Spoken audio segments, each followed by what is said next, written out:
여러분, 예수님께서 예루살렘에 이제 입성하실 때 나귀를 타고 입성하시지요. 보통은 이제 왕이 입성할 때 좋은 윤기나는 백마를 타고 입성합니다. 그래야지 우리 사투리로 뽀대가 좀 나요. 근데 우리 예수님은 정말 초라하기 그지없는 나귀 새끼를 타고 입성하십니다. 여러분, 그림을 그려보고 상상을 해보면 예수님께서 그 나귀 새끼 위에 제자들이 덮어놓은 그 옷가지, 그리고 그 위에 올라타시고, 옆에 사람들은 화려한 그것도 아니고요. 그저 옆에 흔히 볼 수 있는 종려 나뭇가지를 다 꺾어다가 그거 흔들면서 호산나 다윗의 자손이여, 호산나 다윗의 자손이여, 우리를 구원하소서. 누가 봐도 참 볼품없고 초라하기 짝이 없는 모습입니다. 여러분, 예수님 사역에 있어서 최고로 가장 초라하기 짝이 없는 초라함 중에 초라함은 어디냐면 바로 십자가입니다. 그래서 고린도전서 1장에 있는 말씀처럼 십자가의 도가 멸망하는 자들에게는 미련한 것이지만 구원 얻은 우리에게는 하나님의 능력이 되는 줄 믿습니다. 정말 십자가가 세상 사람들이 볼 때는 초라해요. 물론 당시에도 가장 극형에 처할 때에 그 죄인들이 올라갔던 그 자리가 십자가 자리 아니겠습니까? 그런데 예수님께서 나귀 새끼, 초라해요, 볼품없어요. 그런데 가장 극적인 초라함 가운데 그 십자가까지 들어가기까지, 여러분, 여기에 놀라운 비밀 하나가 숨겨져 있습니다. 여러분, 하나님의 나라는 우리가 별것 아닌 것, 초라하게 생각한 것, 아무것도 아닌 것, 그것으로부터 하나님의 나라는 시작되는 것입니다. 여러분, 우리 교회도 마찬가지입니다. 우리 교회가 더 건실하게, 더 건강하게, 균형 잡힌 교회, 주님의 기쁨 되어지는 교회, 우리 교회가 내외적으로 큰 부흥을 우리가 맛보기 위해서는요, 이와 같은 보이지 않는 곳에서 초라하지만 누구도 인정하지 않지만 그 자리에서 겸손히 주의 일을 감당할 때에 주님의 나라가 그 자리에 임할 뿐만 아니라 그 한 사람 한 사람 마치 물방울이 모아져서 강물을 이루고 큰 바다를 이루는 것처럼 그러한 작은 헌신들, 보이지 않는 그 수고들이 합쳐져서 우리 교회를 더욱 건실하게 또한 부흥케 하는 줄 믿으시기 바랍니다. 그래서 여러분, 우리 교회에 보이지 않는 곳에서 수고하는 손길들이 참 많습니다. 식당에서, 또 운전하는, 또 차량 운행하신 분들, 또 방송실에서, 또 이곳저곳에서, 또 주일 되면은요 아침에 일찍 오셔서 청소하시는 분들도 계시고요. 이렇게 보이지 않는 곳에서 은밀하게 오른손이 한 일 왼손이 모를 정도로 하시는 분들이 계십니다. 혹 여러분, 그런 분들이 눈에 띄거든 꼭 격려하시고 칭찬을 많이 해주시기 바랍니다. 감사하다고 꼭 그렇게 말씀해 주시고 손잡아 주시기 바랍니다. 그래야지 힘이 나고요, 더 열심히 또 그런 마음으로 또 섬기고 헌신할 수 있는 것입니다. 여러분, 지금 우리는 어느새 성경 묵상 훈련 벌써 오늘 5번째 시간입니다. 한 번 더 이제 오늘 시간 하고요, 한 번 더 하면 이제 마치는 것입니다. 여기까지 여러분 참 힘들었을 텐데 잘 따라와 주셔서 감사드리고요. 이제 오늘과 다음번은 이제 다음 주일이 될지 그 다음 주일이 될지 모르겠습니다. 왜냐하면 다음 주일은 부활 주일이에요. 그래서 이제 부활 주일 오후 예배 때에는 이 훈련을 할지 아니면 부활에 관한 말씀을 좀 전하면서 그 기쁨을 나눌지에 대해서는 지금 조금 고민하고 있습니다. 어찌됐건 한 번 남았습니다. 오늘 말고요. 그렇게 앞으로 진행을 하도록 하겠습니다. 자, 그러면 이제 오늘 이제 거의 이제 막바지에 달아났는데요. 읽기가 매우 중요하다라고 했습니다. 읽기가 성경 묵상함에 있어서 퍼센테이지로 따지자면 읽기는 약 한 50% 정도, 절반 가까운 수치입니다.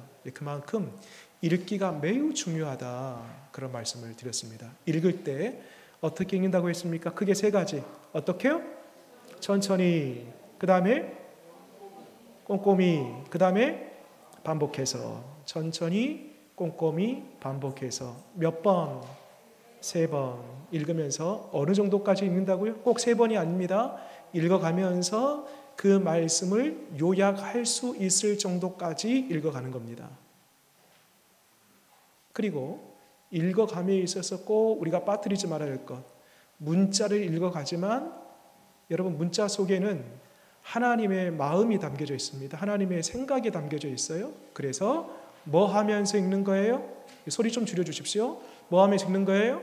생각하면서 읽는 거다. 그래서 생각하면서 천천히 꼼꼼히 반복해서 읽는 것, 요약할 수 있을 정도로 읽는 것, 읽는 게 매우 중요하다, 그런 말씀을 드렸고요. 여러분, 이 페이지를 보세요. 이 페이지 크게 이제 위쪽에 가로 2번에 보면 성경 묵상을 위한 3단계 읽기 실습을 우리 지난 시간 했어요. 겉으로 보여지는 외면적 읽기, 그래서 사실을 파악합니다. 누가, 언제, 어떻게, 왜, 무슨 일이 있었는가, 이렇게 그 문장 안에 담겨져 있는 외적인, 보여지는 것들을 쭉 파악하는 것입니다. 그 다음에요, 두 번째, 내면 읽기. 이 말씀의 동기, 의도, 의의, 이와 같이 속에 담겨져 있는 것을 보면서 마지막 차원에서는요, 그 속에서 영적인 차원, 즉 하나님이 이 보이는 것, 보이지 않는 이 말씀들을 통하여서 나에게 요구하시는 것이 무엇인가, 어떤 삶 살기를 원하는가, 영적으로 읽어가는 것. 그래서 크게 3단계였었죠. 외면으로 읽기, 내면으로 읽기, 영적으로 읽기. 이렇게 지난 시간까지 이런 마무리를 했습니다. 이렇게요. 그 다음에 이제 오늘 읽기만큼이나 중요한 쓰기입니다. 항상 중요하대. 맞아요. 중요합니다. 중요하니까 또 중요하다고 말씀을 드리는 겁니다. 자, 오늘 이제 나머지 2페이지부터 4페이지까지 쭉 읽어가면서 정리를 한번 해보겠습니다. 쓰기인데요. 자, 3번 성경 묵상에서 쓰기의 중요성. 같이 한번 읽어볼까요? 시작. 읽기가 말과 글에 담긴 생각을 알아내는 것이라면 쓰기란 생각과 말과 글로 담아내는 것입니다. 쓴다는 것은 곧 생각하는 것이며 글쓰기는 곧 생각쓰기입니다. 이런 말씀 처음 들으셨죠? 글쓰기가 곧 생각쓰기다. 여러분, 글쓰기가 얼마나 중요한지요. 글을 쓰다 보면은요, 사람이 자연스럽게 인지하지 않아도, 그렇게 하지 않아도 쓰다 보면은요, 뭐가 생기냐면 생각하는 거예요. 생각이 기반되어서 자연스럽게 써가는 겁니다. 쓰면서 나도 모르게 생각을 하는 거예요.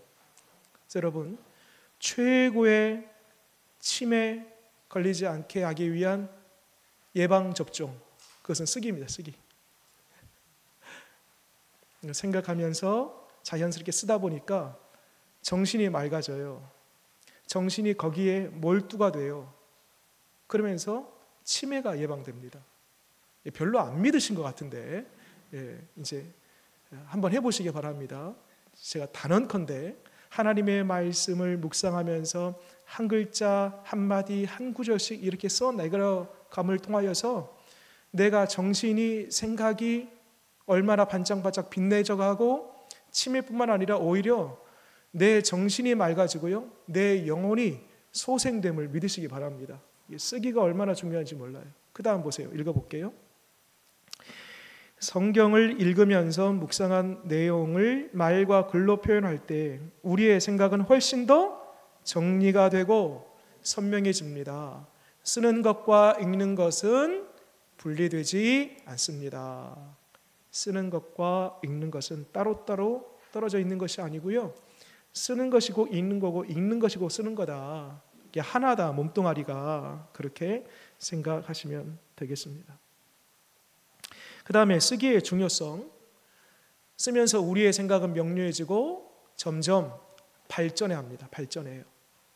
예, 여러분 쓰다 보면은요, 참 희한하고 놀라운 것은 쓰다 보면 나의 상상력이 더해져요.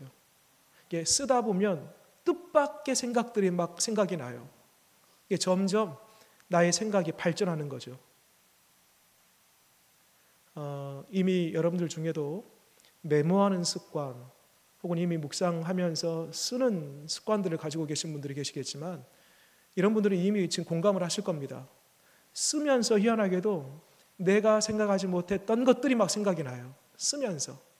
그 다음에 생각이 글을 이끄는 것처럼 글도 생각을 이끕니다. 중요한 말입니다. 생각이 글을 이끄는 것처럼 처음에는 생각이 나서 글을 썼는데 글을 쓰다 보니까 더한 생각들 플러스 그런 생각들이 생각난다는 것입니다. 그 다음에 말씀을 기록하지 않으면 기억하지 못하고 기억하지 못하면 순종할 수 없습니다. 그래서 지금까지 이제 이 쓰기가 얼마나 중요한지에 대해서 쭉 말씀했고요. 이것은 저의 이론이 아닙니다. 저의 주장이 아니에요. 성경에 기초된 성경에서 이미 말씀하고 있는 쓰기가 얼마나 중요한지에 대해서 말씀 속에 이미 담겨져 있습니다. 자, 신명기 9장 9절로 10절 말씀인데요. 같이 한번 크게 읽어보실까요? 시작. 그때에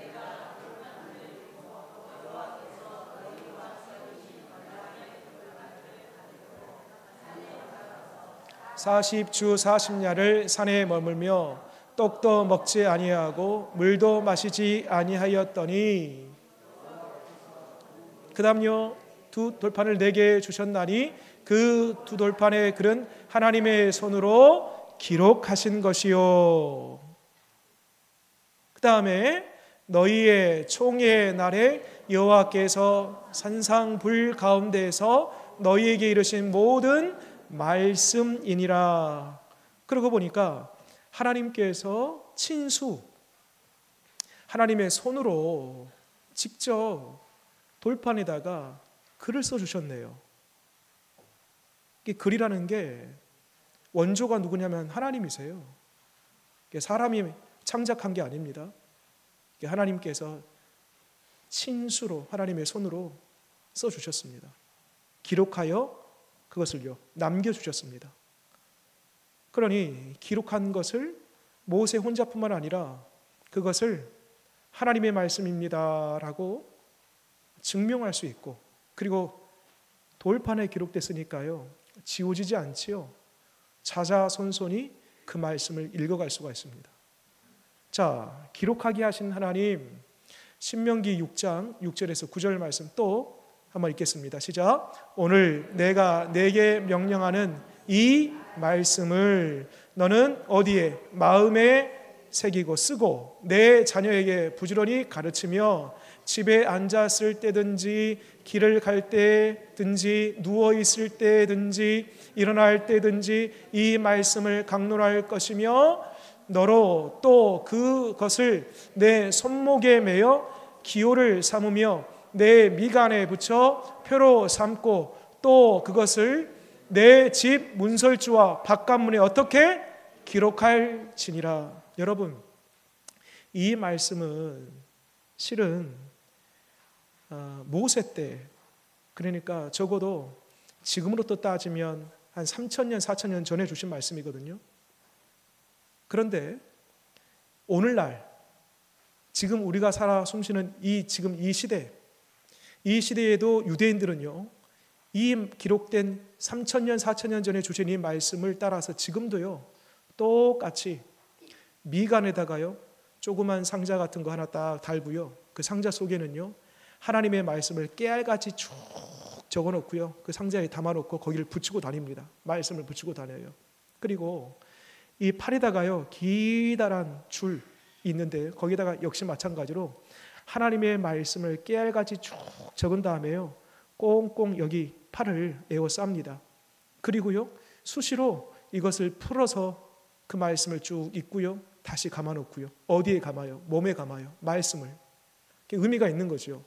하나님의 말씀을 내 이마에 딱 붙이고요 하나님의 말씀을 내 몸에 딱 부착시키는 거예요. 그러니까 내가 내 몸이든 내 마음이든 하나님의 말씀과 난 떨어지지 아니하리라. 완전히 밀착된 상태로 말씀이 내 안에, 내가 말씀 안에 그렇게 온전히 하나 된 삶을 내가 살아가리라 라는 그러한 의도와 의미를 가지고 그렇게 지금도 붙이고 쓰고 그렇게 살아가고 있습니다. 중요한 것은요, 하나님의 말씀을 지금도 쓴다라는 거예요. 쓴다. 또 볼게요. 하나님이 쓰신 것처럼 우리도 써야 됩니다. 제자가 하박국 2장 2절 말씀 읽어볼까요? 시작. 너는 이 묵시를 기록하여 판에 명백히 새기되 달려가면서도 읽을 수 있게 하라. 그렇게 우리 주님이 기록, 쓰는 것에 대해서 말씀하셨고요. 그리고 실제 하나님의 그 말씀을 따라서 기록하는 제자들 대목을 한번 읽어볼까요? 누가복음 1장 3절 말씀 읽겠습니다. 시작. 그 모든 일을 그놈부터 자세히 미루어 살핀 나도 데오빌로 각하에게 차례대로 써 보내는 것이 좋은 줄 알았노니. 제자들도 과거 모세가, 그리고 모세는 하나님으로부터 쭉 이렇게 전승되고 전달되듯이 신약시대의 제자들도 역시 하나님의 말씀을 썼다라는 것입니다. 그 다음에 또 볼까요? 요한복음 20장 31절 말씀. 오직 이것을 기록함은 계속요, 너희로 그리스도께서 하나님의 아들 그리스도이심을 믿게 하려 하며 또 너희로 믿고 그 이름을 힘입어 생명을 얻게 하려 함이니라. 아멘. 여러분, 여담으로요 한 가지 질문 드려볼게요. 그러면 신약 성경 27권 책이 쭉 이렇게 앞에 놓여 있지 않습니까? 이것은 그러면 예를 들면 사복음서에 예수님께서 이렇게 말씀하신 그 대목이 있습니다. 그 대목을 예수님이 말씀하실 그 당시에 동시적으로 제자들이 받았었을까요? 아니면 훗날 그 말씀을 기록했을까요? 예, 우리가 잘못 오해하면 제자들이 예수님 말씀하실 때 그 자리에서 바로바로 기록을 했구나라고 생각할 수 있습니다. 근데 그렇지 않습니다. 나중에 사실 그때만 하더라도요 이 기록의 문화가 없었습니다. 그때는요 다 구전입니다. 말씀을 듣고 세대로 자녀로 후대에게로 말로 전달하는 것입니다. 여러분, 우리 조상들도 과거 우리도 그렇지 않습니까? 기록 문화가 없을 때는요 그냥 다 전달하는 것입니다. 외워서 머릿속에 담아놓는 거 자녀들에게 전달하는 겁니다. 근데 언젠가부터 이 기록, 스마트폰이 생기고요 또 컴퓨터가 나오고요 그러면서 이제 기록할 필요가 없는 거죠. 굳이 다 이렇게 안에 담겨져 있으니까. 근데 본래는 제자들 당시에도, 예수님 당시에도요 다 구전으로 들은 것을 다 전달하는 중에 문제가 생깁니다. 어떤 문제가 생기는가? 당시 이단들이 나옵니다. 이단들. 주의 말씀을 약간 조금씩 변질시키고 말씀을 왜곡하고 심지어는 그 말씀을 부정하는 이야기들이 막 나옵니다. 이단들이. 그래서 본격적으로 하나님의 말씀, 주의 말씀을 기록해야 되겠다라고 했던 그 시점이 어딘가 봤더니 그 이단들이 득세했던 그 시대입니다. 정확하게 써서 정확하게 후대에게 남길 요량으로 기록했던 것입니다. 그러면 질문 한 번 더 드려봅니다. 아니, 이미 오래전에 예수님께서 하신 말씀인데 어떻게, 우리 사복음서를 보면은요 어떻게 이렇게 다 기억을 했지? 예수님의 말씀을 어떻게 이렇게 상세하게 정확하게 다 이렇게 생각을 해서 기록했지? 라는 그런 의문이 생깁니다. 누가 했을까요? 그렇습니다. 모든 성경은 하나님의 감동으로 된 것으로서 기억하고 그 말씀을 깨달아 쓸 때에 전적으로 말씀의 원저자가 되시는 성령님이 생각나게 하시고 깨닫게 하시고 그리고 마침내 문자로 기록하게 하셨음을 믿으시기 바랍니다. 그래서 여러분, 그 말씀이 그때 사도들에 의해서 기록된 그 말씀이 지금 우리 손에 들려 있습니다. 만약 그때 말씀이 기록되지 않았다면요, 우리는요 예수님이 누구신지도 몰라요. 구원이 뭔지도 몰라요. 천국에 어떻게 가는지도 몰라요. 오늘 오전에 말씀드린 것처럼 에베소서 3장에 있는 말씀처럼 여전히 허물과 죄로 마귀에게 속하여서 본질상 진노의 자녀로 살아갈 수밖에 없었던 것입니다. 그런데 기록된 하나님의 말씀, 이 말씀이 마침내 1000년, 2000년이 지난 후 우리 손에 딱 들려짐으로 말미암아 구원의 빛을 알고 진리요 생명이신 예수 그리스도를 알고 마침내 구원받은 사람들 다 된 줄 믿습니다. 여러분, 성경보다 귀한 선물이 또 어디 있을까?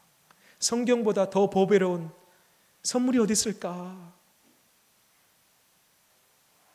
마귀가요, 이 기록된 하나님의 말씀이 우리 손에 들려오지 못하도록 우리 눈에 보이지 않지만 얼마나 치열한 영적 전쟁을 벌였는지 모릅니다.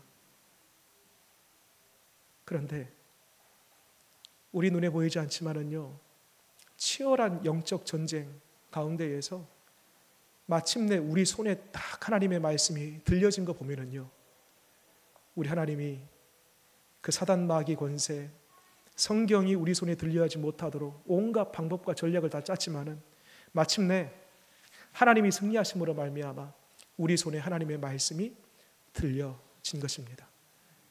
오늘날 기록된 하나님의 말씀 우리 눈에 다 앞에 있습니다. 사단 마귀가 과거에는 직접 이 하나님의 말씀이 우리 손에 들리지 못하도록 발악을 했다라면 오늘날 전략을 좀 바꿨어요. 이미 우리 손에 들려져 있는 하나님의 말씀, 집에도 성경이 한두 권 있습니까?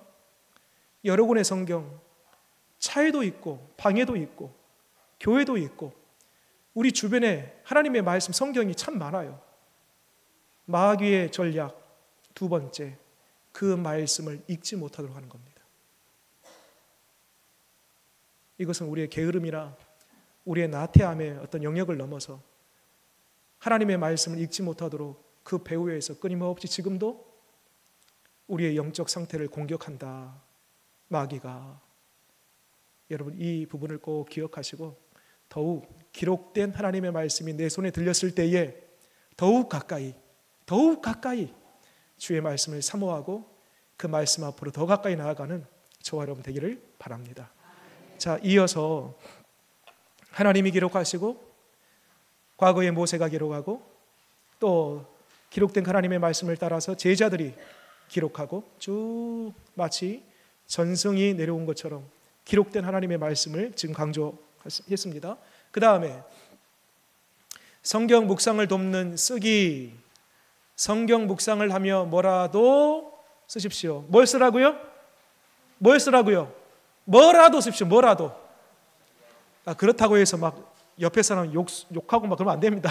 아무렇게나 쓰면 안 되고, 새로운 발견, 질문, 깨달음 등등 여러분 마음껏 상상의 날개를 써서 일단은요, 중요한 게 뭐냐면 일단 써보는 거예요. 써보는 거예요. 아무렇게라도 써보는 거예요. 생각나는 대로. 그 다음에 베껴쓰기가 있습니다. 베껴쓰기가 뭐냐면 읽어볼까요? 시작. 마음에 와 닿는 구절을 한 구절이라도 뭐하라? 필사하십시오. 그래서 여러분 10절의 말씀을 쭉 읽잖아요. 그러면 거기에서 한번 반복해서 꼼꼼히 쭉 읽어갑니다. 2번, 3번 딱 읽어가는데 어느 구절이 10절 가운데에서 딱 한 구절이 유독 내 눈에 들어오고 내 마음에 딱 닿는 구절이 있습니다. 그러면 그 구절을 어떻게 해요? 한번 꼼꼼하게 써보는 거예요. 그대로 따라서 써보는 거예요. 한 번 더 말씀드립니다. 쓸 때에 생각이 발전합니다. 써볼 때에 뜻밖의 은혜가 임합니다. 써보는 거예요. 그대로 따라서. 그 다음에 요약쓰기가 있습니다. 요약쓰기라는 것은 읽은 내용을 자기 말로 요약해 보는 거예요. 어렵지 않죠? 앞에도 우리가 읽는 내용을 어느 정도까지 읽냐 했을 때 요약할 수 있을 정도로 그 요약된 것을 내 머릿속에 담아두지 않고 직접 한 절, 2절 정도로 요약해서 써보는 거예요. 마지막 기도 쓰기가 있습니다. 기도 쓰기. 묵상을 담은 기도문을 써 보십시오. 그래서 마지막에 다 묵상이 끝나면은 이것저것 막 이렇게 묵상 노트를 보면은 깨달은 거, 새로 발견한 거 등등 쭉 쓴 다음에 마지막에는 하나님께서 이러한 삶을 요구하시는구나, 이렇게 살아야 되겠다, 그것을 또 한 서너 구절로 쭉 기도문을 만들어서 써보는 것입니다. 그렇게. 자, 몇 가지 쓰는 방법이 네 가지입니다. 네 가지. 뭐라도 쓰는 거. 두 번째 베껴 쓰기. 세 번째 요약해서 쓰기. 마지막 네 번째 기도 쓰기. 이렇게 한번 해 보시기 바랍니다. 그 다음에 이제 거의 다 왔습니다. 성경 묵상 무엇을 쓸 것인가? 두 질문에 대한 답입니다. 이것은 제가 누누이 강조를 했습니다. 꼭 어떤 본문, 어떤 성경의 이야기를 우리가 보든지 간에 두 가지 꼭 해야 할 질문. 첫 번째 뭡니까? 하나님은 어떤 분입니까? 그 다음에 하나님에 대한 직접적 언급을 찾아보는 거예요. 하나님께 이 본문에 나와 있어서 하나님이 어떤 일을 하셨는가, 또 하나님의 성품, 하나님의 그 약속, 하나님이 뭐라고 명령하셨는가, 직접 하나님이 하시는 그 부분에 대해서 쭉 찾아보는 것입니다. 그리고 쓰는 거예요. 그 다음에 두 번째로는 하나님에 대한 뭘까요? 간접적 언급 찾기입니다. 간접적. 그러니까 이면에서, 밑에 제가 써놓은 것처럼 이면에서 이루어지는 하나님의 섭리, 뒤에 담겨져 있는 하나님의 의도, 이런 거. 지난 시간에 우리가 루키 1장 말씀을 보았습니다. 기억나시죠? 사사시대였습니다. 엘리멜렉, 나오미의 남편이죠. 그 다음에 두 아들이 있었습니다. 마론과 기럨. 그 모압 땅에서 두 자부를 얻습니다. 그런데요, 다 죽지 않습니까? 남편도 죽고 두 아들도 죽고. 사사시대의 어떤 전형적인 모습을 그대로 그 일장 속에 표현하고 있는 것이죠.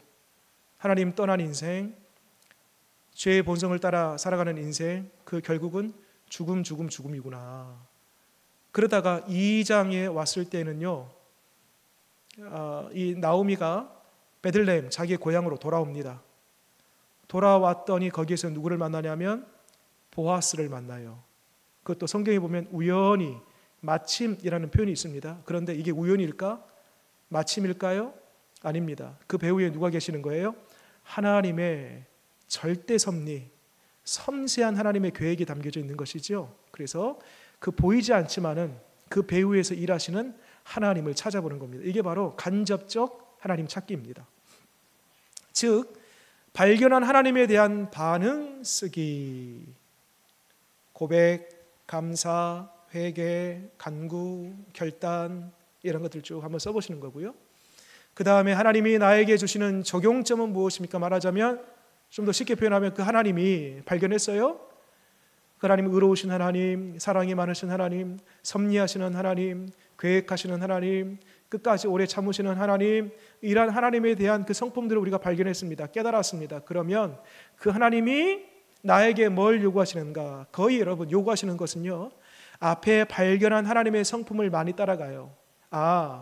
하나님이 나를 사랑하신 것처럼 나도 누군가를 사랑하기를 원하시는구나. 하나님이 나에 대해서 오래 참으신 것처럼 나도 누군가에게 오래 참기를 원하시는구나. 거의 하나님의 발견된 그 성품을 따라서 나도 그 성품대로 하기를 원하세요. 등장인물들의 모습을 통해 적용 찾기. 본문에 등장하는 인물과 행동의 결과에 초점을 맞추고 주목하기. 인물에게서 본받을 점이나 본받지 말아야 할 점 찾기. 그러니까 하나님만 나온 게 아니고 사람도 나오지 않습니까? 여러분, 성경은요, 잠깐 들어보실래요? 성경 안에는, 우리가 이 성경을 하나님의 말씀이라고 하는데 맞아요? 맞습니다. 하나님의 말씀이에요. 그런데 이 성경 안에는 하나님의 말씀만 있는 게 아니에요. 마귀의 말도 있어요. 마귀의 말. 마귀의 말만 있나요? 사람의 말도 있어요. 하나님의 말씀과 사람의 말과 마귀의 말이 이 성경 안에 다 담겨져 있단 말입니다. 이것이 사단의 말인가? 인간의 말인가? 하나님의 말씀인가? 잘 우리가 구분하여 읽어야 됩니다. 한번 예를 들어볼까요? 여러분, 우리 어디 식당 가면은 딱 그 액자에다가 한 구절 말씀을 담아놨네요. 내 시작은 미약하였으나 내 나중은 심히 창대하리라. 여러분, 이 말씀 하나님 말씀인가요? 사단 말인가요? 인간의 말인가요? 하나님 말. 예. 빌닷이라는 욥의 친구의 말입니다. 사실 이 말은요, 욥을 비꼬는 말입니다. 비꼬는 말이에요. 하나님의 말씀이 아닙니다. 근데 참 놀라운 것은 그 인간의 말을 하나님은요, 그것조차도 합력하여 마지막에 정말 창대하게 해주시지요. 본래적인 의미는 인간의 말이에요. 욥을 비꼬기 위해서. 여러분, 이처럼 하나님의 말씀을 읽어갈 때에도 이것이 사람인지 하나님인지 혹은 사단인지 그 말들을 잘 구분해서 읽어야 되고, 지금 여기서 쓰기에 있어서 등장인물의 말은 왜 우리가 잘 찾아봐야 되냐면, 등장인물이 하는 말들을 우리가 기울일 필요가 있습니다. 그 말을 했더니, 그 행동을 했더니 결과적으로 어떠한 결과가 생겼더라. 이 부분을 우리가 잘 유심히 봐야 됩니다. 하나님께서 이와 같은 말씀하셨어요. 그런데 그 등장인물이 그 말씀을 따라 순종했더니 결과적으로 하나님으로부터 복을 받았더라. 그러면 우리는요, 그 등장인물이 했던 그 말과 행동을 따라 나도 그리 살아야 되는 것이지요. 그래서 등장인물이 무슨 말을 했는지, 하나님께서 약속하신 그 말씀에 대해서 어떠한 반응을 보였는지, 그 등장인물을 잘 볼 필요가 있다는 것을 말씀하고 있는 것입니다. 자, 이제 거의 다 왔습니다. 자, 하나님이 나에게 주신 적용점은 무엇입니까? 에서 우리가 이제 등장인물에 관한 이야기를 했고요. 두 번째로는 사건의 결과들을 통해 적용점 찾기 말씀을 드렸습니다. 등장인물이 하나님의 말씀에 대해 어떻게 반응을 했고 그 반응에 대한 결과가 무엇인지 우리가 잘 봐야 됩니다. 그래서 성경은요, 잠깐 저를 보실래요?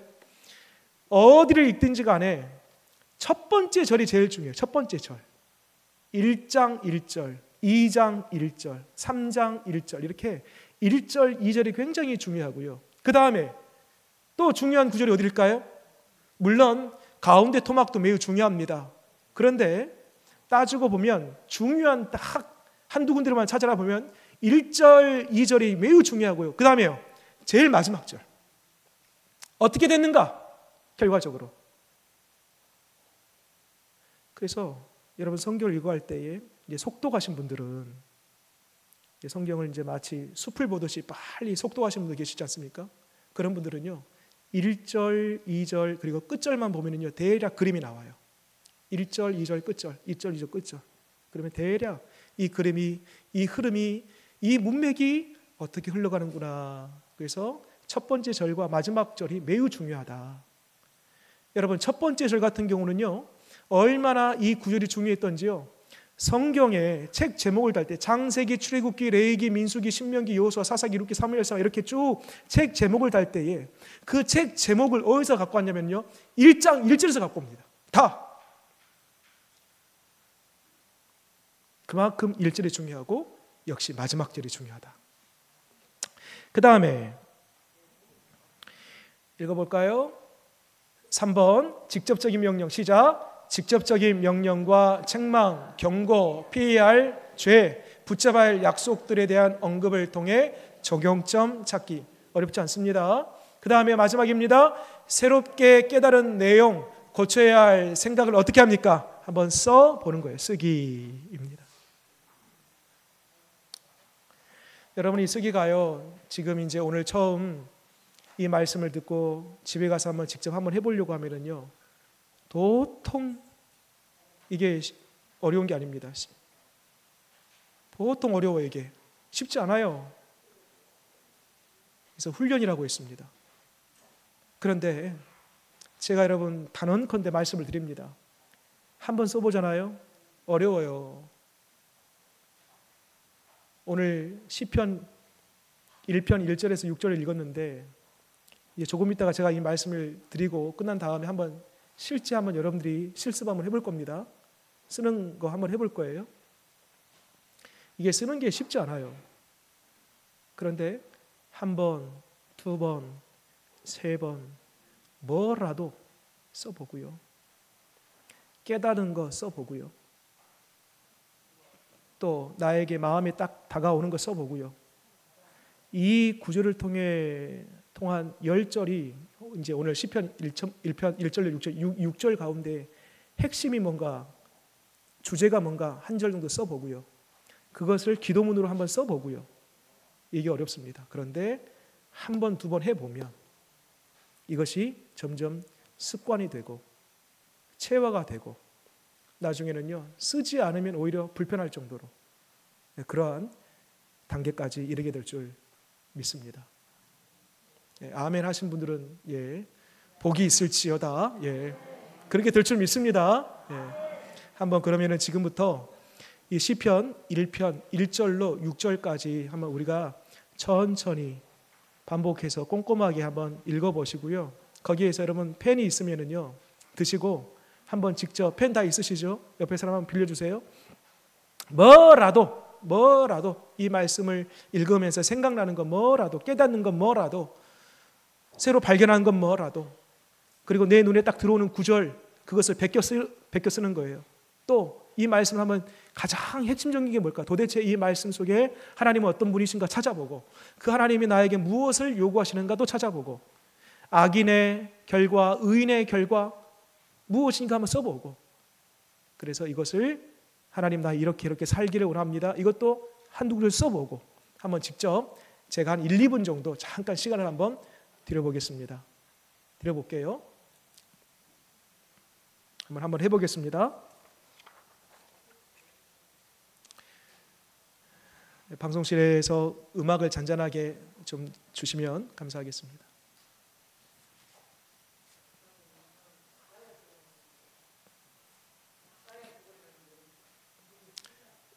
권사님 잠시 조금 있다가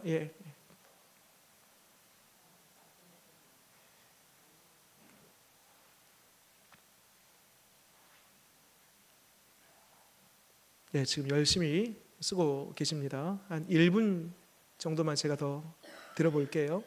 이제 오늘은 간단한 실습이니까요. 한번 해보고 돌아가셔서 이제 오늘 말씀을 꼭 다시 한번 쭉 이렇게 숙고하시면서 생각하시면서 다시 읽어보시고 그것을 따라서 한번 해보시면 좋겠습니다. 베껴쓰기, 내 마음에 와닿는 구절 한번 써보시고, 그 다음에 요약해서 한번 써보시고, 기도 쓰기, 이것을 나의 기도문으로 만들어서 써보시고, 새로 발견한 거, 그리고 깨닫는 거 써보시고,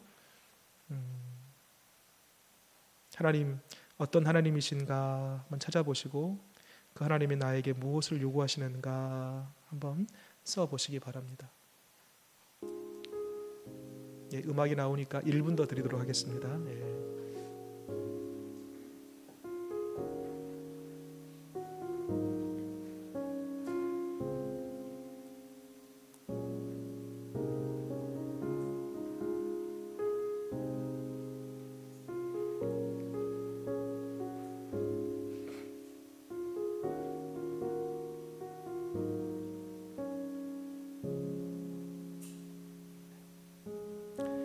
한 1분 후에 한두 분 정도만 이렇게 좀 나누고 마치는 걸로 하겠습니다.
한 10초 후에 마무리하도록 하겠습니다.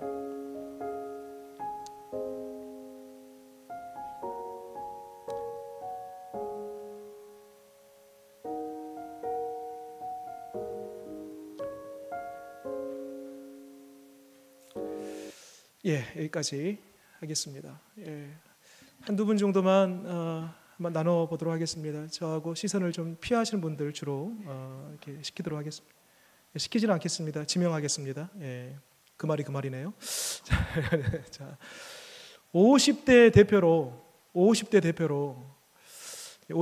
분들 지금 약간 긴장하고 계시는데요. 예, 나다 싶죠? 우리 박영란 권사님. 네. 굉장히 예, 정현식 원사님 준비하고 계십시오. 예, 예, 박영란 원사님 혹시 그 쓰신 것 중에 다 말씀하실 필요 없고 뭐 깨닫는 거 뭐 이렇게 부분적으로 이렇게 말씀하셔도 좋겠습니다. 예, 편하게. 예, 권영식 자녀님도 준비하고 계십시오. 예.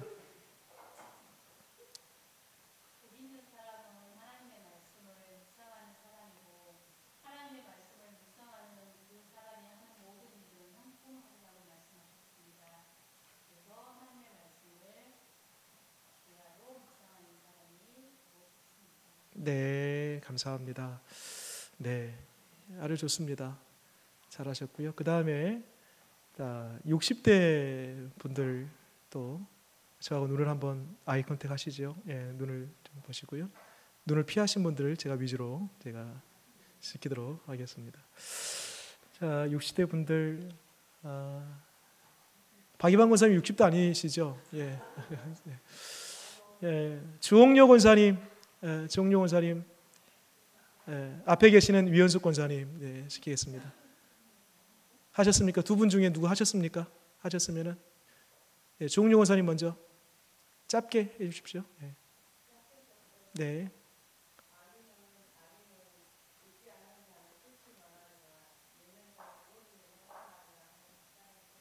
네, 잘하셨습니다. 이현숙 권사님도 쓰셨나요? 예, 집에 들어가셨었고 한번 써보시기 바랍니다. 자, 남자 여자 대표로 혹시 70대 우리 분들 중에서 하실 분 계시면은 네, 손 들어주시면 혹시 이남인 권사님 하셨나요? 네. 자, 남자 대표, 여자 대표 한 분씩만 하고 마무리하겠습니다. 남자 대표로 제가 굳이 이렇게 지명하지 않아도 남자들은 얼마든지 이렇게 손 들어서 자원해서 이렇게 하실 수 있으시죠? 예, 혹시 손 들어주시겠습니까? 예, 예, 김영호 전원님, 예, 손을 너무 소극적으로 드셨어요. 이렇게 살짝 이렇게 예, 한번 말씀해 주시죠. 예.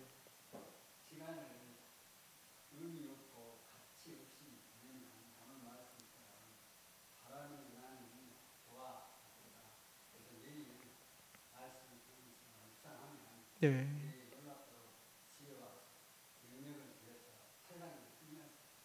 아멘. 예, 감사합니다. 마지막 우리 예, 감사합니다. 우리 여자분 대표로 했는데 우리 이남인 권사님이 손을 딱 번쩍 드시네요. 예. 이남인 권사님 마지막으로.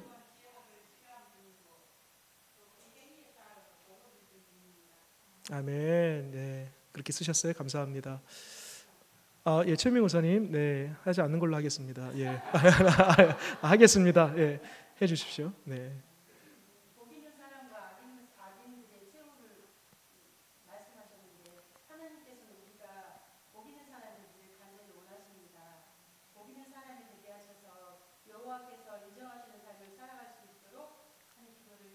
아멘. 감사합니다.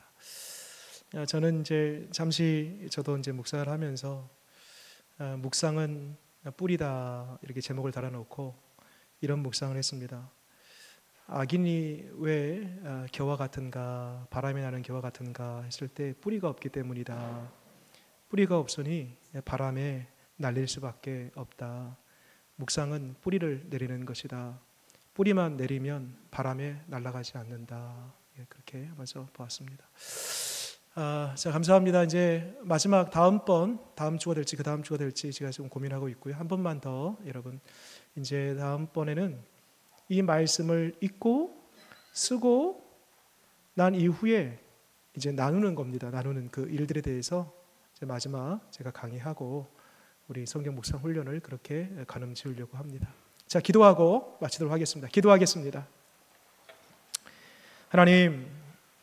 하나님께서 돌판에 하나님의 손으로 친히 말씀을 써 주셨고 후대로 계속하여 기록된 그 하나님의 말씀이 누군가에 의하여 또 말씀이 기록되고 또 기록되어 지금 우리 손에 들려져 있습니다.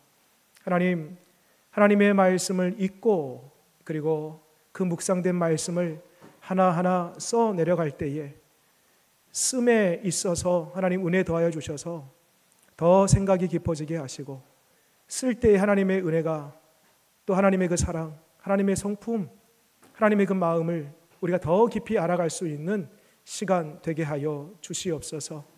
읽고 쓰는 것이 참 쉽지 않습니다. 하나님, 그러나 한 번, 두 번 연습하고 훈련하다 보면 어느 순간에 그것이 체화되고 습관이 되고 나의 삶이 되어줄 줄 믿습니다. 지금은 어려우나 한번 도전해 보게 하여 주옵소서. 그리하여 말씀 속에 더 차원 다른 깊고 높고 참으로 놀라운 하나님의 그 은혜의 세계를 말씀을 읽고 씀을 통하여 깨달아 알아가게 하여 주시옵소서. 이제 말씀 묵상 훈련이 막바지에 다다랐습니다. 마지막까지 주님 함께하여 주옵기를 원하옵고 예수님 이름으로 기도드립니다. 아멘.